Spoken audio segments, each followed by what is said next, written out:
ಇಂಥದ್ದೇನ ಮಾಡೋವಾಗಲೇ ಈ ಫೋನ್ ಬರುತ್ತೆ. ಅಳಿಯಂದ್ರು. ಹಲೋ. ಅದೇ ಅದು ಒಂದು ವಿಷಯ ಮಾತಾಡಬೇಕಾಗಿತ್ತು ನಿಮ್ಮ ಹತ್ರ. ಹೇಗೆ ಹೇಳೋದು ಅಂತ ಗೊತ್ತಾಗ್ತಿಲ್ಲ. ಅದಕ್ಕೇನು ಅಳಿಯಂದ್ರೆ? ಪರವಾಗಿಲ್ಲ ಹೇಳಿ. ಅದೇ ಮಹಿಮಾ ಚೆನ್ನೈಗೆ ಹೋಗ್ಬೇಕು ಅಂತಿದ್ದಾಳೆ. ಪರ್ಸ್ನಲ್ ಆಗಿ ನನಗೂ ಬೇಡ ಅಂತಾನೆ ಇದೆ, ಬಟ್ ಅವಳು ಹೋಗಲೇಬೇಕು ಅಂತ ಆಸೆ ಪಡ್ತಾ ಇದ್ದಾಳೆ. ಅದು ಅವಳ ಕೆರಿಯರು, ಪ್ಯಾಷನ್ನು. ಹಾಗಾಗಿ ನನಗೆ ಬೇಡ ಅನ್ನೋಕ್ಕಾಗ್ತಾ ಇಲ್ಲ. ಸೊ ಅವಳ ಪರವಾಗಿ ನಾನು ರಿಕ್ವೆಸ್ಟ್ ಮಾಡ್ಕೋತಾ ಇದ್ದೀನಿ, ದಯವಿಟ್ಟು ಕಳಿಸ್ಕೊಡಿ. ಅದು ನೀವೇನು ವರಿ ಮಾಡ್ಕೋಬೇಡಿ. ಅವಳು ಕಾರಲ್ಲಿ ಕಂಫರ್ಟಬಲ್ ಆಗಿ ಹೋಗಿ ಬರ್ತಾಳೆ, ಏನು ತೊಂದರೆ ಆಗಲ್ಲ. ಕಂಫರ್ಟಬಲ್ ಆಗಿ ಹೋಗಿ ಬರ್ತಾಳೆ ಸರಿ, ಆದರೂ ನನಗೆ ಯಾಕೋ ಅವಳನ್ನ ಅಷ್ಟು ದೂರ ಒಬ್ಳನ್ನೇ ಕಳಿಸೋದು ಸರಿ ಅನಿಸ್ತಾ ಇಲ್ಲ ಅಳಿಯಂದ್ರೆ. ಇಲ್ಲ, ನಿಮ್ಮ ಕನ್ಸನ್ನು ನನಗೆ ಅರ್ಥ ಆಗುತ್ತೆ ಅತ್ತೆ. ಈಗ ನಾವು ತಡೆದ್ರೆ ಅವಳ ಕನಸನ್ನು, ಅವಳ ಪ್ಯಾಷನ್ನ ಕಿತ್ಕೊಂಡಾಗುತ್ತಲ್ವ. ಆಮೇಲೆ ಅವಳು ತುಂಬಾ ಡಿಸಪಾಯಿಂಟ್ ಆಗಿಬಿಡ್ತಾಳೆ. ಈ ಟೈಮಲ್ಲಿ ಅವಳು ತುಂಬ ಖುಷಿಯಾಗಿರಬೇಕು ಅಲ್ವಾ. ಅದು ಅವಳು ಹುಟ್ಟೋ ಮಗು ಮೇಲೂ ಪರಿಣಾಮ ಬೀರುತ್ತೆ. ನಾವು ಆ್ಯಂಗಲಲ್ಲಿ ಯೋಚನೆ ಮಾಡಬೇಕಲ್ವ ಅತ್ತೆ. ಅವಳು ಏನೋ ಅಚೀವ್ ಮಾಡೋಕ್ಕೆ ಹೋಗ್ತಾ ಇದ್ದಾಳೆ, ಏನೋ ಕಲಿತಿದ್ದಾಳೆ. ಈ ಟೈಮಲ್ಲಿ ನಾವು ಸಪೋರ್ಟ್ ಮಾಡಿದೆ ಇನ್ಯಾರು ಮಾಡಬೇಕತ್ತೆ. ಸೊ ನನ್ನ ರಿಕ್ವೆಸ್ಟ್, ಪ್ಲೀಸ್ ಕಳಿಸ್ಕೊಡಿ. ಸರಿ ಅಳಿಯಂದ್ರೆ, ನೀವಿಷ್ಟು ಧೈರ್ಯ ಕೊಡ್ತಾ ಇದ್ದೀರಾ ಅಂದಮೇಲೆ ನಮ್ದು ಯಾವ ಅಭ್ಯಂತರನೂ ಇಲ್ಲ. ನೀವು ಹೇಗೆ ಹೇಳ್ತೀರೋ ಹಾಗೆ ಆಗಲಿ. ನಿಮ್ಮ ನಿರ್ಧಾರ, ನಿಮ್ಮ ಅಭಿಪ್ರಾಯ ಯಾವಾಗಲೂ 100% ಕರೆಕ್ಟಾಗಿರುತ್ತೆ ಅನ್ನೋದೇ ನಮ್ಮ ನಂಬಿಕೆ. ಆ ನಂಬಿಕೆ ಮೇಲೆ ನಾವು ಅವಳನ್ನು ಕಳಿಸ್ಕೊಡ್ತೀವಿ. ಅಂದಾಗೆ ಕಾರಲ್ಲಿ ಹೋಗಿ ಬರೋದು ಸೇಫ್ ಅಲ್ವಾ? ಏನು ತೊಂದರೆ ಆಗಲ್ಲ ತಾನೆ? ಹಾಂ ಅತ್ತೆ, ಸೇಫ್ ಆಗಿದೆ. ಅದ್ರ ಬಗ್ಗೆ ನೀವೇನು ಯೋಚನೆ ಮಾಡಿಬಿಡಿ, ನಾನು ಗ್ಯಾರಂಟಿ ಕೊಡ್ತೀನಿ. ಹಾಗೆ ಮಾವನಿಗೆ ಒಂದು ಮಾತು ತಿಳಿಸ್ಬಿಡಿ. ಸರಿ ಅಳಿಯಂದ್ರೆ, ನಾನು ಅವ್ರ ಹತ್ರ ಮಾತಾಡಿ ಅವ್ರಿಗೆ ನಾನು ಅರ್ಥ ಮಾಡಿಸ್ತೀನಿ. ಮಹಿಮಾ ಹೋಗಿ ಬರೋದಕ್ಕೆ ನಮ್ದು ಯಾವ ಅಭ್ಯಂತರನೂ ಇಲ್ಲ, ನಮ್ಮ ಒಪ್ಪಿಗೆ ಇದೆ. Okay, thank you. ಓಕೆ ಅಳಿಯಂದ್ರೆ, ಬಾಯ್.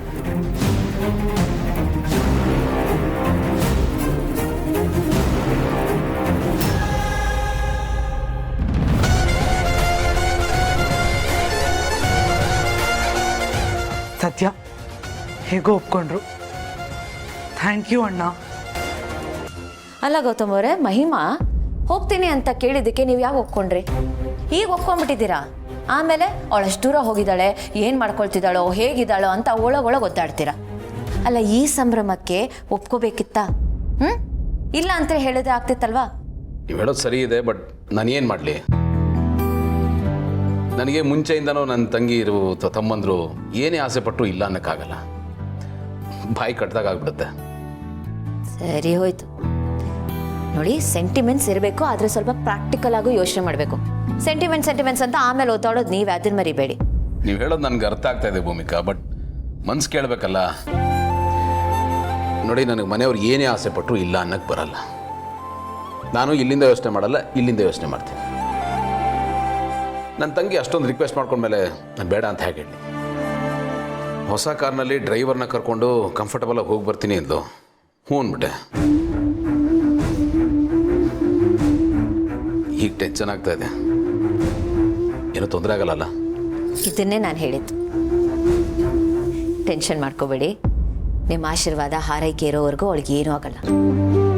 ಯಾವ ಸ್ವಾರ್ಥನೂ ಇಲ್ಲದೆ ಒಳ್ಳೆ ಮನಸ್ಸಿಂದ ನಿಮ್ಮ ಸುತ್ತ ಇರೋರು ಚೆನ್ನಾಗಿರಲಿ, ಅವ್ರಿಗೆ ಒಳ್ಳೇದಾಗಲಿ ಅಂತ ಹಾರೈಸ್ತೀರಲ್ಲ, ಅದರಲ್ಲಿ ತುಂಬಾ ಶಕ್ತಿ ಇದೆ.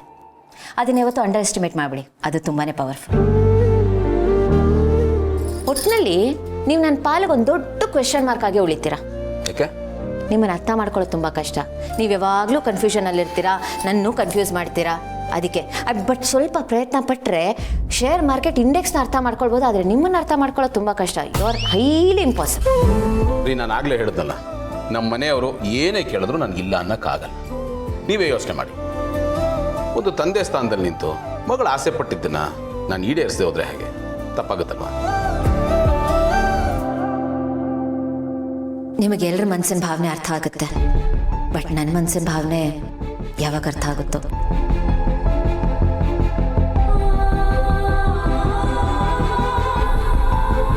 ಏನು ಹೇಗೆ ನೋಡ್ತಾ ಇದ್ದೀರಾ? ಏನಿಲ್ಲ.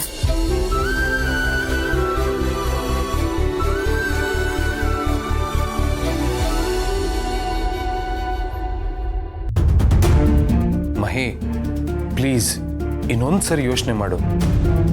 ಹೋಗ್ಲೇಬೇಕಾ? ಕ್ಯಾನ್ಸಲ್ ಮಾಡಿದ್ರೆ ಆಗಲ್ವಾ? ಜೀವ, ನಾನು ಆಲ್ರೆಡಿ ನಿನಗೆಲ್ಲ ಹೇಳಿದ್ನಲ್ಲ, ಈಗ ನಾನು ಹೋಗಲೇಬೇಕು. ಪ್ಲೀಸ್ ಮಹಿ, ಕ್ಯಾನ್ಸಲ್ ಮಾಡು. ಯಾಕೆ ಜೀವ ಹೀಗೆಲ್ಲ ಮಾಡ್ತಿದ್ಯಾ? ನಾನು ಆಲ್ರೆಡಿ ಎಲ್ಲ ಹೇಳಿದ್ದೀನಲ್ಲ. ಮತ್ತು ಯಾಕೆ ನನ್ನ ಸ್ಟಾಪ್ ಮಾಡೋಕ್ಕೆ ಟ್ರೈ ಮಾಡ್ತಿದ್ಯಾ? ನೀನು ಹೀಗೆಲ್ಲ ಮಾಡಿದ್ರೆ ನನಗೆ ಕಷ್ಟ ಆಗುತ್ತೆ. 2 ದಿನ ತಾನೇ, ಬಂದ್ಬಿಡ್ತೀನಿ ಪ್ಲೀಸ್. ಓಕೆ ಆಗಿದ್ರೆ ಜಾಸ್ತಿ ಏನೂ ಹೇಳಲ್ಲ. ಅದೇನೋ ಗೊತ್ತಿಲ್ಲ, ಫಾರ್ ದಿ ಫಸ್ಟ್ ಟೈಮ್ ನನಗೊಂಥರ ಡಿಫ್ರೆಂಟ್ ಫೀಲ್ ಆಗ್ತಿದೆ. ಮೇ ಬಿ ನೀನು ಪ್ರೆಗ್ನೆಂಟ್ ಅನ್ನೋ ಕಾರಣಕ್ಕಿರ್ಬೋದು. ಈಗ ನಾನು ನಿನ್ನನ್ನು ಮಾತ್ರ ಅಲ್ಲ, ನಿನ್ನ ಜೊತೆಗೆ ನಮ್ಮ ಮಗುನೂ ಮಿಸ್ ಮಾಡ್ಕೋತಾ ಇದ್ದೀನಿ.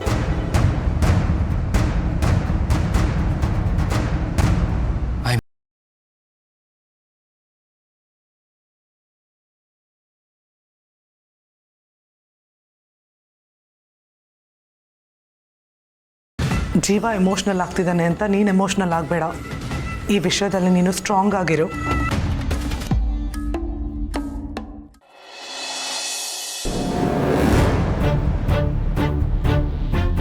ಹೊರಟ್ಯಾ? ಎಲ್ಲ ಇಟ್ಕೊಂಡಿದ್ಯಾ? ಓಕೆ, ಹೋಗಿ ಬರ್ತೀನತ್ತೆ. ಹೇ ಪುಟ್ಟಿ, ಎಸ್ಸಲ್ಲಿ ಹೇಳಿಲ್ಲ ಹೀಗೆ ಬಗ್ಗಿ ಎದ್ದು ಮಾಡಬಾರ್ದು ಅಂತ. ಕಂದ, ಮಕ್ಕಳು ದೇವರಿದ್ದ ಹಾಗೆ. ಅಂಥದ್ದೊಂದು ದೇವರು ನಿನ್ನ ಹೊಟ್ಟೆಲಿದೆ. ಆ ದೇವರೇ ನಿನ್ನ ಹೊಟ್ಟೆಲಿರೋವಾಗ ನಿನಗೆ ಯಾರ ಆಶೀರ್ವಾದ ಅಗತ್ಯನೂ ಇಲ್ಲ. ಓಕೆ, ಹುಷಾರಾಗಿದ್ದರೆ ಅಷ್ಟೇ ಸಾಕು. ಪುಟ್ಟಿ, ನಿನ್ನ ಹೊಟ್ಟೆಯಲ್ಲಿ ಒಂದು ಕಂದಮ್ಮ ಇದೆ. ಅದನ್ನು ಯಾವಾಗಲೂ ನೆನ್ಪಿಟ್ಕೋ. ಎಚ್ಚರಿಕೆಯಿಂದ ಇರು, ಆಯ್ತಾ? ಸರಿ, ಹೋಗ್ಬಿಟ್ಟು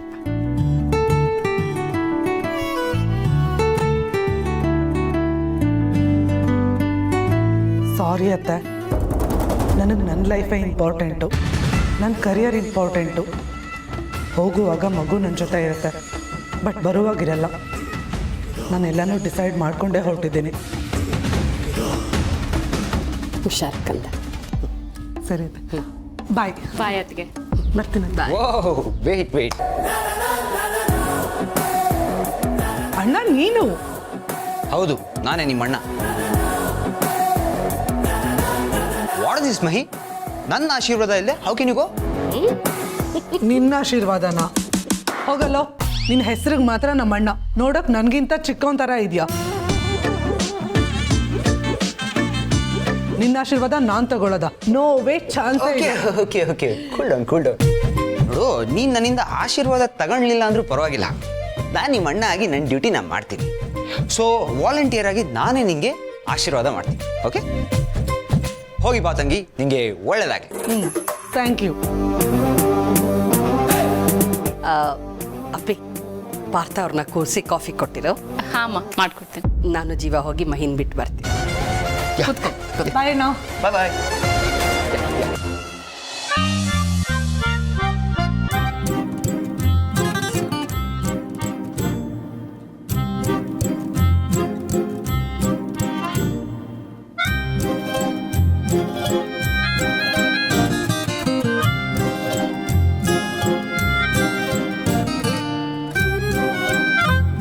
ರೀ ಅದಕ್ಕೆ ತಂಗಿ, ಯಾಕ್ರಿ ಈ ಥರ ಗುರಾಯಿಸ್ತಾ ಇದ್ದೀರಾ? ಏನೂ ಇಲ್ಲ, ಇದಕ್ಕಿದ್ದ ಹಾಗೆ ನಿಮ್ಮ ಸವಾರಿ ಈ ಕಡೆ ಬಂತಲ್ಲ, ಅದಕ್ಕೆ ಯಾಕಿರ್ಬೋದು ಅಂತ ನೋಡ್ತಾ ಇದ್ದೆ. ಅರೆ ತಂಗಿ ಸೆಂಟಿಮೆಂಟು. ನನ್ನ ತಂಗಿ ಚೆನ್ನಾಗಿ ಹೋಗ್ತಾ ಇದ್ದಾಳೆ, ಅವಳನ್ನ ಕಳ್ಸೋದು ಬೇಡವಾ? ಓಹೋ, ಸೊ ಕಳಿಸ್ಕೊಡ್ಬೇಕಂತ ಬಂದವರು ಕಳಿಸ್ಕೊಡ್ದೆ ಇಲ್ಲೇನು ಮಾಡ್ತಾ ಇದ್ದೀರೋ? ಓ, ಗೊತ್ತಾಗ್ಬಿಡ್ತಾ? ಸರಿ, ಓಕೆ, ನಿಜಾನೇ ಹೇಳ್ತೀನಿ. ಈಗ ನಾನು ಕಣ್ಕಂಡವ್ರ ಜೊತೆ ಕಾಫಿ ಕುಡಿಯೋಕೆ ಬರಲ್ಲ ಅಂತ ನೀವು ಹೇಳಿದ್ರಲ್ಲ, ಅದಕ್ಕೆ ನಾನೇ ಕಾಫಿ ಕುಡಿಯೋಣ ಅಂತ ನಿಮ್ಮ ಮನೆಗೆ ಬಂದ್ಬಿಟ್ಟೆ. ಈಗ ನನಗೆ ಬೇಕಾಗಿರೋದು ಸಿಗದೇ ಇದ್ರೆ ಅದನ್ನು ಸಿಗೋ ಥರ ಮಾಡ್ಕೋತೀನಿ. ರೀ ಅದಕ್ಕೆ ತಂಗಿ, ಒಂಚೂರು ಕಾಫಿ ಮಾಡಿಕೊಡ್ರಿ. ಅಯ್ಯೋ ಸಾರಿ ಭಾವಂತಮ್ಮ, ಮನೇಲಿ ಶುಗರ್ ಖಾಲಿ ಆಗಿದೆ, ಅದು ಅಮ್ಮಂಗೆ ಗೊತ್ತಿಲ್ಲ, ಅದಕ್ಕೆ ಅವರು ಕಾಫಿ ಮಾಡಿಕೊಡು ಅಂತ ಹೇಳಿಬಿಟ್ರು. ಅರೆ ಶುಗರ್ ಇಲ್ಲ ಅಂದ್ರೂ ಪರವಾಗಿಲ್ಲ, ಮಾಡಿಕೊಡ್ರಿ. ಅಯ್ಯೋ ಯಾಕ್ರಿ, ಶುಗರಾ ನಿಮ್ಗೆ ಈ ವಯಸ್ಸಿಗೆನೆ? ರೀ ಬಿಡ್ತೋಣ್ರಿ, ನಾನು ಹೇಳಿದ ಅರ್ಥ ಅದಲ್ಲ. ನೀವು ಶುಗರ್ ಹಾಕ್ಲಿಲ್ಲ ಅಂದ್ರೂ ನೀವು ಮಾಡಿದ ಕಾಫಿ ತುಂಬ ಸ್ವೀಟ್ ಆಗಿರುತ್ತೆ ಅಂತ ಹೇಳಿದೆ. ಆಕ್ಚುಲಿ ನನಗೆ ಕಾಫಿ ಮಾಡೋದಕ್ಕೆ ಬರೋದಿಲ್ಲ. ಅರೆ ಅದಕ್ಕೆ ಯಾಕ್ರಿ ಅಷ್ಟೊಂದು ಟೆನ್ಷನ್ ಮಾಡ್ಕೋತೀರಾ? ನಾನು ಕಾಫಿನ ಸೂಪರಾಗಿ ಮಾಡ್ತೀನಿ. ಬನ್ನಿ ನಾನೇ ಕಾಫಿ ಮಾಡ್ಕೊಡ್ತೀನಿ. Cup cup. ಭಾವಂತಮ್ಮ, ಎಸ್. ಆಕ್ಚುಲಿ ಶುಗರ್ ಇದೆ. ಹಾ, ನನಗೆ ಗೊತ್ತಿತ್ತು ಶುಗರ್ ಇದೆ ಅಂತ. ನಮ್ಮ ಹತ್ರನೇ ಆಟನಾ? ಕೊಡಿಲಿ.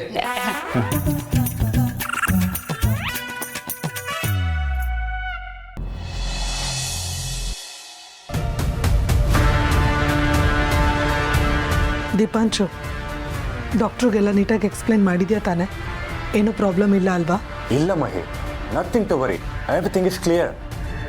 ಬಟ್ ನಿಮ್ಗೆ ಇನ್ನೂ ಟೈಮ್ ಇದೆ. ಇನ್ನು ಒಂದು ಸತಿ ಯೋಚನೆ ಮಾಡು. ನೀನು ತೊಗೊಂಡಿರೋ ಡಿಸಿಷನಲ್ಲಿ ಏನೂ ಚೇಂಜಸ್ ಇಲ್ಲ ಅಲ್ವಾ? ಎಸ್, 100 ಅಲ್ಲ 200% ಶೋರ್. ನನಗೆ ಈ ಮಗು ಬೇಡ ಅಷ್ಟೇ. ಓಕೆ.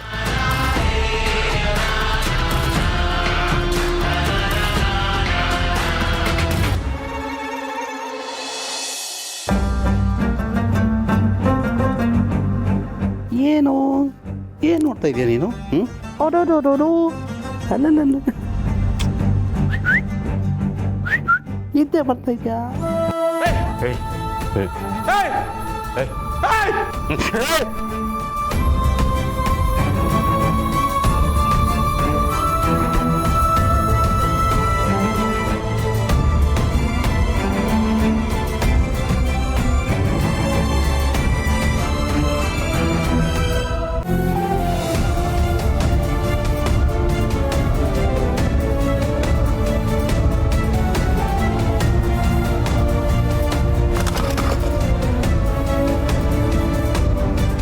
ಗೌತಮರೇ, ಏನಾಯ್ತು?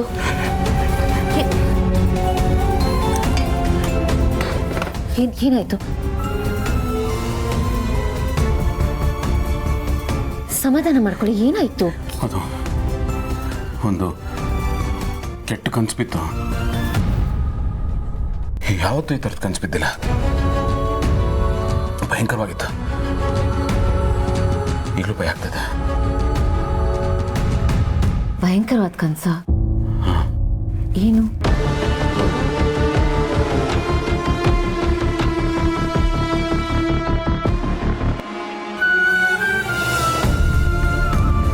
ನನಗೇನು ತುಂಬ ಭಯ ಆಗ್ತಾ ಇದೆ. ಈ ಥರ ಕನ್ಸಿಗೆ ಏನಾದರೂ ಅರ್ಥ ಇದೆಯಾ? ಅಜ್ಜಿನ ಕೇಳಿ ನೋಡೋಣ, ಅವ್ರಿಗೆಲ್ಲ ಗೊತ್ತಿರುತ್ತೆ. ನಾನು ಕೇಳ್ಕೊಂಬ. ಇಲ್ಲಿ ನೋಡಿ ನನ್ನ ಮಾತು ಕೇಳಿ. ಇಷ್ಟೊತ್ತಲ್ಲಿ ಹೋಗಿ ನೀವು ಅಜ್ಜಿನ ಎಪ್ಸಿದ್ರೆ ನೀವು ಗಾಬರಿ ಆಗಿರೋದ ನೋಡಿ ಅವರು ಗಾಬರಿ ಆಗ್ತಾರೆ. ನೋಡಿ, ಈ ಕನಸುಗಳಿಗೆಲ್ಲ ಯಾವ ಅರ್ಥನೂ ಇರೋದಿಲ್ಲ. ನೀವು ಸಮಾಧಾನ ಮಾಡ್ಕೊಳ್ಳಿ, ಏನೂ ಆಗಲ್ಲ. ಒಂದು ನಿಮಿಷ ಇರಿ, ನಂದು.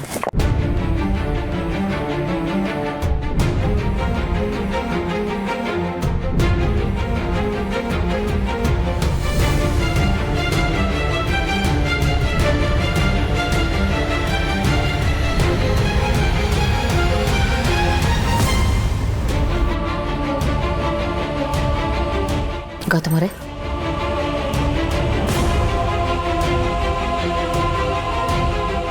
ದೇವ್ರ ಕುಂಕುಮ ಮಲ್ಕೊಳ್ಳಿ.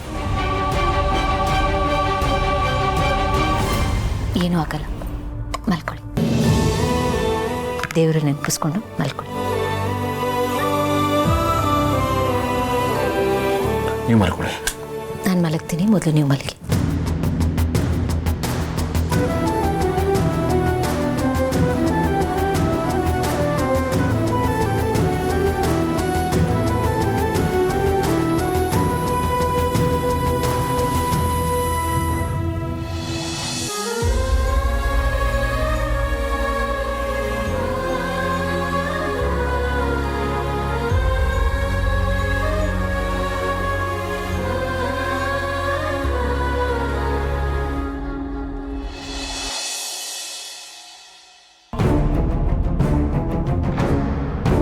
Hi doctor. ಹಾಯ್, ಸಾರಿ ನಿಮ್ಮನ್ನ ವೆಯ್ಟ್ ಮಾಡಿಸ್ಬಿಟ್ಟೆ. ಎಮರ್ಜೆನ್ಸಿ ಕೇಸ್ ಇತ್ತು. It's okay doctor, no problem. By the way, ನಿಮ್ಮ ಜೊತೆ ನಿಮ್ಮ ಮನೆಯವರು ಯಾರು ಬಂದಿದ್ದಾರೆ? ಇಲ್ಲ ಡಾಕ್ಟರ್, ಮನೆಯಿಂದ ಯಾರೂ ಬಂದಿಲ್ಲ. ಓಕೆ, ನೀವೇನಕ್ಕೆ ಮಗುನ ಅಬಾರ್ಟ್ ಮಾಡಿಸ್ಕೋಬೇಕು ಅಂದ್ಕೊಂಡಿದ್ದೀರಾ? ಅದು ಡಾಕ್ಟರ್ ಅನ್ಪ್ಲ್ಯಾಂಡಾಗಿ ಆಗಿರೋದು. ನನಗೆ ಇಷ್ಟ ಇರಲಿಲ್ಲ. ನನಗೆ ಇದನ್ನ ಉಳಿಸ್ಕೊಳ್ಳೋದಕ್ಕೆ ಇಷ್ಟ ಇಲ್ಲ ಡಾಕ್ಟರ್. ಬಿಕಾಸ್ ನನ್ನ ಮಗು ಅಂತ ಹೋದರೆ ನನ್ನ ಕರಿಯರ್ಗೆ ಎಫೆಕ್ಟ್ ಆಗುತ್ತೆ. ಸೊ ರೈಟ್ ನಾವು abortion is the only option I have. ಇದರಿಂದ ನನ್ನ career and my future secure ಆಗುತ್ತೆ. ಈ ರೀಸನಿಂದ ನನ್ನ ಮಗುನ ತೆಗೆಸ್ತಾ ಇದ್ದೀನಿ. ಬಟ್ ನಿಮ್ಗಿಂತ ದೊಡ್ಡೋಳಾಗಿ ಒಂದು ಹೆಣ್ಣಾಗಿ ನಿಮ್ಗೊಂದು ಕಿವಿ ಮಾತು ಹೇಳಬೇಕು ಅಂದ್ಕೊಂಡಿದ್ದೀನಿ. ಇಫ್ ಯು ಡೋಂಟ್ ಮೈಂಡ್ ನಾ ಹೇಳ್ಬೋದಾ? ಹೇಳಿ ಡಾಕ್ಟರ್.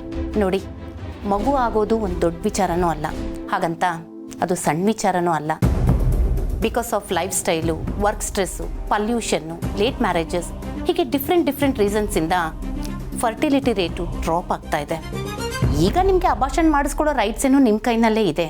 ಆದರೆ ಮುಂದೆ ಕನ್ಸೀವ್ ಆಗಬೇಕು ಅಂದ್ಕೊಂಡಾಗ ಅದು ನಿಮ್ಮ ಕೈನಲ್ಲಿರೋದಿಲ್ಲ. ಯಾಕೆಂದರೆ ರೀಪ್ರೊಡಕ್ಟಿವ್ ಸಿಸ್ಟಮು ನಮಗೆ ಬೇಕಾದ ಹಾಗೆ ವರ್ಕ್ ಆಗೋದಿಲ್ಲ. ನೀವು ಯಂಗಾಗಿರುವಾಗ ಕನ್ಸೀವ್ ಆಗೋದು ತುಂಬ ಸುಲಭ. ಆದರೆ ವಯಸ್ಸಾಗ್ತಾ ಹೋಗ್ತಿದ್ದಂಗೆ, ಅಂದರೆ ಲೇಟ್ 30s 40s ಆ ಟೈಮ್ನಲ್ಲಿ ಮಗು ಆಗದೇ ಹೋಗ್ಬೋದು. ಒಂದು ವೇಳೆ ಆದ್ರೂ ತುಂಬ ಕಾಂಪ್ಲಿಕೇಶನ್ಸ್ ಇರುತ್ತೆ. ಅದಕ್ಕೆ ಅಬಾರ್ಷನ್ ಅಂತ ಯಾರೇ ನನ್ನ ಹತ್ರ ಬಂದರೂ ನಾನು ಈ ಸಜೆಷನ್ನ ಕೊಡ್ತೀನಿ. ದೇವರು ಮಕ್ಕಳನ್ನ ಕೊಟ್ಟಾಗ ಬೇಡ ಅನ್ಬೇಡಿ ಅಂತ. ಯಾರಿಗೆ ಗೊತ್ತು ಮುಂದೆ ಆ ಭಾಗ್ಯ ನಿಮಗಿರುತ್ತೋ ಇರಲ್ವೋ. ಅದಕ್ಕೆ ಕಡೆಯದಾಗಿ ಸರಿಯಾಗಿ ಯೋಚನೆ ಮಾಡಿ ಒಂದು ಒಳ್ಳೆ ಡಿಸಿಷನ್ಗೆ ಬನ್ನಿ. ನಿಜವಾಗ್ಲೂ ನಿಮಗೆ ಮಗು ಬೇಡವಾ? ಹಾಂ ಡಾಕ್ಟರ್, ನಾನು ಚೆನ್ನಾಗಿ ಯೋಚನೆ ಮಾಡಿನೇ ಈ ಡಿಸಿಷನ್ಗೆ ಬಂದಿದ್ದೀನಿ. ನನಗೆ ಮಗು ಬೇಡ. ಓಕೆ, ಅಂದಹಾಗೆ ನಿಮ್ಮ ಮನೆಯವ್ರಿಗೆ ಪ್ರೆಗ್ನೆನ್ಸಿ ವಿಚಾರ ಗೊತ್ತಾ? ಹಾಂ.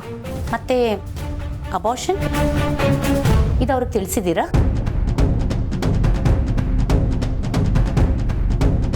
ಏನು ಹೇಳ್ತಿದ್ದೀರಾ?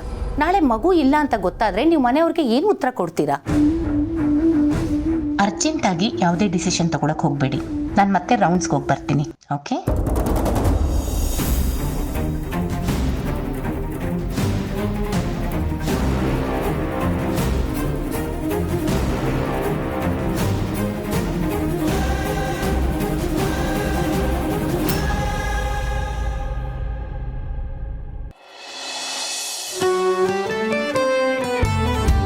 ಅರೆ ಆನಂದ್ ಅವರೇ, ಬನ್ನಿ ತಿಂಡಿ ತಿನ್ನಿ. ಇಲ್ಲ ಅದಕ್ಕೆ ಎಲ್ಲ ಮುಗಿಸ್ಕೊಂಡೇ ಬಂದಿದ್ದೀನಿ. ಅದಕ್ಕೆ ಗೆಳೆಯ ಯಾಕೆ ಒಂಥರ ಇದ್ದಾನೆ, ಏನಾಯ್ತು? ಅದು ನಿನ್ನೆ ರಾತ್ರಿ ಅವ್ರು ಮಲಗಿದಾಗ ಯಾವುದೋ ಒಂದು ಕೆಟ್ಟ ಕನ್ಸು ಬಿತ್ತಂತೆ. ಏನೇನ ಕಿಟ್ ಕನ್ಸ? ಯಾವ ಥರದ ಕನ್ಸತ್ಗೆ ಎಕ್ಸಾಕ್ಟಾಗಿ ಅವನು ಕನ್ಸು ಬಿದ್ದಾಗ ಯಾವ ಥರ ರಿಯಾಕ್ಟ್ ಮಾಡ್ದೆ ಹೇಳಿ ಅದಕ್ಕೆ? ಯಾವ ಥರ ರಿಯಾಕ್ಟ್ ಮಾಡಿದ್ರು ಅಂದರೆ ಭಯ ಬಿದ್ರು. ಮಹಿಮಾ ಮಗುನ ಅವ್ರ ಕೈಯಿಂದ ಯಾರೋ ಕಿತ್ಕೊಂಡು ಹೋಗೋ ಥರ ಕನ್ಸು ಬಿತ್ತಂತೆ. ಅದಕ್ಕೆ ಎಷ್ಟೊಂದು ಡಿಸ್ಟರ್ಬ್ ಆಗಿದ್ದಾರೆ. ಅಲ್ಲ, ಇವ್ರು ಯಾವಾಗಲೂ ಹೀಗೇನಾ? ಈ ಥರ ಏನಾದರೂ ಆದರೆ ಹೀಗೇನಾ ರಿಯಾಕ್ಟ್ ಮಾಡ್ತಾರೆ? ಏನು ಅಂತ ಕೇಳ್ತಿರಲ್ಲ ಅದಕ್ಕೆ. ಕತ್ಲೆ ಅಂತಿದ್ದಾಗೆ ನಮ್ಮ ಡುಮ್ಮ ಸಾರು, ನಮ್ಮ ಡುಮ್ಮ ಸರ್ಗೆ ಬೆಳಕಿಲ್ಲ ಅಂದರೆ ಮಲಗಕ್ಕಾಗಲ್ಲ. ಫುಲ್ ಗಾಬರಿ. ಆ ವೀಕ್ನೆಸ್ನ ನಾನೇನಾದರೂ ಇವ್ರಿಗೆ ಹೇಳಿದ್ದೆ ಆದರೆ ನಾಳೆ ದಿನ ನನ್ನ ಕತೆ ಅಷ್ಟೇ. ಮುಚ್ಕೊಂಡು ಸುಮ್ಮನೆ ಇರೋದೇ ಒಳ್ಳೇದು. ಇವರಾಗಿ ಎಲ್ಲಾನು ಕಂಡು ಹಿಡ್ಕೊಳ್ಳಿ, ಎಕ್ಸ್ಪೀರಿಯನ್ಸ್ ಮಾಡ್ಕೊಳ್ಳಿ, ಅದೇ ಬೆಸ್ಟು. ಆನಂದ್ ಅವರೇ, ಏನು ಯೋಚನೆ ಮಾಡ್ತಿದ್ದೀರಾ? ಏನಿಲ್ಲ ಅದಕ್ಕೆ, ಅವನಿಗೆ ಭಯನೂ ಇಲ್ಲ ಎಂಥದ್ದು ಅಲ್ಲ. ಮಹಿಮಾ ಅಂದರೆ ಅವನಿಗೆ ಸಿಕ್ಕಾಪಟ್ಟೆ ಅಟ್ಯಾಚ್ಮೆಂಟ್ ಅಲ್ವಾ, ಅದಕ್ಕೆ ಸ್ವಲ್ಪ ಡಲ್ ಆಗಿದ್ದಾನೆ ಅಷ್ಟೇ, ಇನ್ನೇನಿಲ್ಲ. ಯಾಕೆಂದರೆ ಮಹಿಮನ್ನ ಅವನು ಚಿಕ್ಕ ವಯಸ್ಸಿಂದ ಮಗಳ ಥರ ಸಾಕಿದ್ದಾನೆ. ಅವಳು ಅಂದರೆ ಅವನಿಗೆ ಸಿಕ್ಕಾಪಟ್ಟೆ ಪ್ರೀತಿ, ಕಾಳಜಿ. ಅವ್ನಿಗೆ ಯಾರಾದರೂ ಬಂದು ಪ್ರಪಂಚದಲ್ಲಿ ನಿನಗೆ ಯಾರಪ್ಪ ಇಷ್ಟ ಅಂತ ಕೇಳಿದ್ರೆ ಅವ್ರ ಅಪ್ಪನ ಹೆಸರು ಹೇಳಿದ ಮೇಲೆ ನೆಕ್ಸ್ಟ್ ಹೇಳಿದೆ ಮಹಿಮನ ಹೆಸರು. ಅದು ನಿಮಗೆ ಗೊತ್ತಲ್ಲ ಅದಕ್ಕೆ? ಹಾಂ, ಗೊತ್ತು. ಅದು ಅಲ್ಲದೆ ಅವನ ಲೈಫಲ್ಲಿ ತುಂಬ ವರ್ಷ ಆದಮೇಲೆ ಈಗ ಖುಷಿಯಾಗಿದ್ದಾನೆ. ಅದಕ್ಕೆ ಕಾರಣ ನೀವು ಅವನಿಗೆ ಸಿಕ್ಕಿರೋದು, ಅಲ್ಲದೆ ಮಹಿಮಾ ಮದುವೆ ಆಗಿ ಲೈಫಲ್ಲಿ ಸೆಟ್ಲ್ ಆಗಿರೋದು. ಈಗ ಅವಳು ಪ್ರೆಗ್ನೆಂಟ್ ಬೇರೆ ಆಗಿದ್ದಾಳ ಅಂದಮೇಲೆ ಎಲ್ರಿಗಿಂತ ಜಾಸ್ತಿ ಖುಷಿ ಪಟ್ಟಿರೋದು ಇವನೇ. ಮಹಿಮನ ಬಗ್ಗೆ, ಆ ಮಗು ಬಗ್ಗೆ ಸಿಕ್ಕಾಪಟ್ಟೆ ಕನಸುಗಳನ್ನ ಕಟ್ಕೊಂಡಿರ್ತಾನೆ. ಇಂಥ ಟೈಮಲ್ಲಿ ಇದು ಯಾವುದೋ ಕೆಟ್ಟ ಕನಸು ಬಿದ್ದರೆ ಡಿಸ್ಟರ್ಬ್ ಆಗೋದು ಸಹಜ ಅಲ್ವಾ ಅದಕ್ಕೆ. ಅವನು ಎಲ್ಲರ ಥರ ಲೈಫನ್ನ ಪ್ಲೇನ್ ಆಗಿ ತಗೊಳಕ್ಕೆ ಗೊತ್ತಿಲ್ಲ ಅವನಿಗೆ. ಎಲ್ಲ ಒಂಥರ ಇಂಟೆನ್ಸೆ. ಅವ್ನ ಡಿಕ್ಷನರಿಲಿ ಈ ನಾರ್ಮಲ್ಲು, ನ್ಯೂಟ್ರಲ್ಲು, ಕ್ಯಾಶುವಲ್ಲು ಇಂಥ ಪದಗಳೇ ಇಲ್ಲ. ಏನಿದ್ರು ಎಲ್ಲ ಎಕ್ಸ್ಟ್ರೀಮೇ. ನೋಡೋರ ಕಣ್ಣಿಗೆ ಅವ್ನು ಸ್ವಲ್ಪ ವಿಚಿತ್ರ ಅಂತ ಅನ್ನಿಸ್ಬೋದು, ಆದರೆ ಅವನ ಆ ಥರ ಬದುಕೋದೇ ಕರೆಕ್ಟ್. ನನಗೂ ಎಷ್ಟೋ ಸರ್ತಿ ಅನಿಸುತ್ತೆ ಆ ಥರ ಬದುಕಕ್ಕೆ ಟ್ರೈ ಮಾಡೋಣ ಅಂತ, ಬಟ್ ಸಾಧ್ಯ ಇಲ್ಲ. ಅದು ಅವನ ಕೈಯಲ್ಲಿ ಮಾತ್ರ ಸಾಧ್ಯ. ಅವನೊಂಥರ ಮಾಸ್ಟರ್ ಪೀಸ್ ಇದ್ದಂಗೆ. ಅತಿ ಪ್ರೀತಿ, ಅತಿ ಕೋಪ. ಅವನ್ನ ಅರ್ಥ ಮಾಡ್ಕೋಬೇಕಷ್ಟೆ. ಅದಕ್ಕೆ ನೀವು ನೋಡಬೇಕು, ಆ ಮಗು ಒಂದು ಆಗ್ಬಿಡ್ಲಿ, ಪ್ರಪಂಚನೇ ಅವನ ಕೈಗೆ ಸಿಕ್ಕದೆ ಸಂತೋಷ ಪಡ್ತಾನೆ. ನೋಡ್ತಾ ಇರಿ.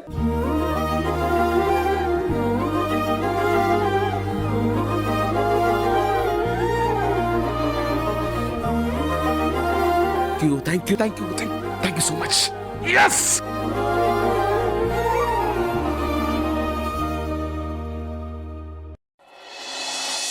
ಸೊ ಏನು ಡಿಸೈಡ್ ಮಾಡಿದ್ರಿ? ನಾನು ಮೆಂಟಲಿ ಪ್ರಿಪೇರ್ ಆಗಿದ್ದೀನಿ ಡಾಕ್ಟರ್. ನಾನು ಅಬೋಷನ್ ಮಾಡಿಸ್ಕೊಳ್ಳೋದಕ್ಕೆ ರೆಡಿ ಇದ್ದೀನಿ. ನಾನು ಮತ್ತೆ ಕೇಳ್ತಾ ಇದ್ದೀನಿ, are you sure? Yes doctor, ನನಗೆ ಈ ಮಗು ಬೇಡ.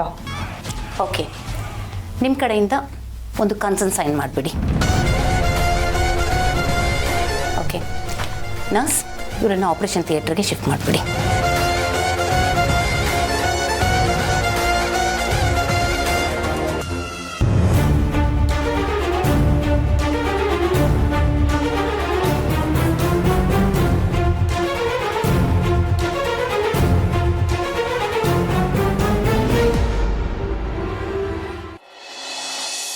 ಅದಕ್ಕೆ ಇನ್ನೊಂದು ಇಂಟ್ರೆಸ್ಟಿಂಗ್ ವಿಚಾರ ಹೇಳ. ಆಸ್ಟ್ರೇಲಿಯಾದಲ್ಲಿ ಕ್ಯಾಂಗ್ರೂ ತಿಂತಾರೆ. ಕ್ಯಾಂಗ್ರೋ ತಿಂತಾರ? ಬಟ್ ಕ್ಯಾಂಗ್ರೋ ಅವ್ರ ನ್ಯಾಷನಲ್ ಅನಿಮಲ್ ಅಲ್ವಾ? ನ್ಯಾಷನಲ್ ಅನಿಮಲ್ ಅಂದ್ರೆ ಒಂಥರ ಪ್ರೈಡು. ಅದನ್ನೇ ತಿಂತಾರೆ. ಅಯ್ಯೋ ಅದಕ್ಕೆ ಅಲ್ಲಿ ಸಾರಿ, ಒಂದು ನಿಮಿಷ. ಹಾ ಅಪ್ಪಿ. ಹಾಯ್ ಅಕ್ಕ, ಏನ್ ಮಾಡ್ತಿದ್ಯಾ? ನಾನು ಪಾರ್ಥ ಅವ್ರ ಜೊತೆ ಕುತ್ಕೊಂಡು ಸುಮ್ಮನೆ ಮಾತಾಡ್ತಿದ್ದೀನಿ. ಓ, ಪಾರ್ಥನೂ ಅಲ್ಲೇ ಇದ್ದಾರಾ?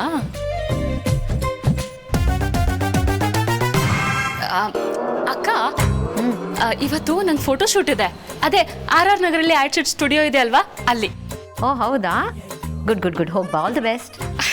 ಅಯ್ಯೋ ಅಕ್ಕ, ನಂಗೆ ಇವತ್ತು ಎಷ್ಟು ಖುಷಿ ಆಗ್ತಾ ಇದೆ ಗೊತ್ತಾ? ಇವತ್ತು ನಂಗೆ ಫೋಟೋ ಶೂಟ್ ಇದೆ RR ನಗರ್ ಸ್ಟುಡಿಯೋದಲ್ಲಿ. ಎಷ್ಟು ಖುಷಿ ಆಗ್ತಿದೆ ಗೊತ್ತಾ?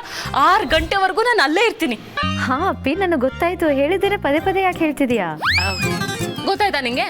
ಏನ್ ಗೊತ್ತಾಯ್ತು ನಿಂಗೆ? ಸರಿ, ನಾನು ಹೇಳಿದ್ನ ಒಂದ್ಸತಿ ರಿಪೀಟ್ ಮಾಡೋಣ, ನೋಡೋಣ. ಏನು ಹೀಗೆ ಕೇಳ್ತಿದ್ಯಾ? ನಿನಗಿವತ್ತು ಫೋಟೋ ಶೂಟ್ ಇದೆ, ನೀನು ತುಂಬ ಖುಷಿಯಾಗಿದೆಯಾ, RR ನಗರದಲ್ಲಿರೋ ಸ್ಟುಡಿಯೋಗೆ ಹೋಗ್ತಿದ್ಯಾ, ಸಂಜೆ 6 ಗಂಟೆವರೆಗೂ ಶೂಟ್ ಇರುತ್ತೆ. ನಾನೆಲ್ಲಾನು ಕೇಳಿಸ್ಕೊಂಡೆ. ಆದರೆ ನೀನು ಯಾಕೆ ಒತ್ತಿ ಒತ್ತಿ ಹೇಳ್ತಿದ್ಯಾ ಅದು ನನಗೆ ಅರ್ಥ ಆಗ್ತಿಲ್ಲ. ನೀನು ಎಲ್ಲಾನು ಕರೆಕ್ಟಾಗಿ ಕೇಳಿಸ್ಕೊಂಡಿಯೋ ಇಲ್ವೋ ಅಂತ ಚೆಕ್ ಮಾಡೋಕ್ಕೆ. ಗುಡ್ ಗುಡ್, ವೆರಿ ಗುಡ್, ಎಲ್ಲಾನು ನೀಟಾಗಿ ಕೇಳಿಸ್ಕೊಂಡಿದ್ಯಾ? ಓಕೆ ಅಕ್ಕ, ನಾನು ಆಮೇಲೆ ಫೋನ್ ಮಾಡ್ತೀನಿ. ಬಾಯ್. ಸರಿ, ಓಕೆ, ಬಾಯ್.